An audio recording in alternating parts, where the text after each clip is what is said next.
Shawn, let's start with you. I know that there's a lot of different, folks are typically familiar with their portfolios. They might have stocks and bonds, but let's break it down. What goes into building a solid income plan?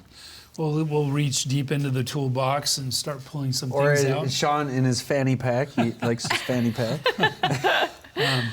They're coming back to the fanny pack. They Because he are, brought right? them back in style. Thank you, Shawn. So we think of a risk continuum on the short end, low risk, low return, all the way up to along the continuum. But let's start with CDs, money markets, really safe investments that pay a pretty low rate, right? And you'd be surprised how many folks we meet that is one of their key sources of income that they have.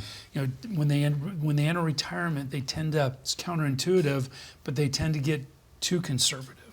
And when you factor in inflation, so even if right now, money markets are paying around 4% or so, historically maybe 3.5%. But when you take inflation out, which historically has been about 3.5%, you take some taxes out, because in most cases you have to pay taxes based on the accounts they're in, you're really at a negative real return.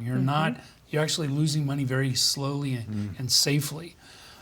But those investments do have their place in a financial plan, mainly with their emergency money. It's the right amount, 6 to 12 months of expenses, but it's there if they need a new roof on the house, an unexpected expense comes up. It prevents them from having to sell the other investments that are in their longer term financial plan, and therefore it plays a really important role.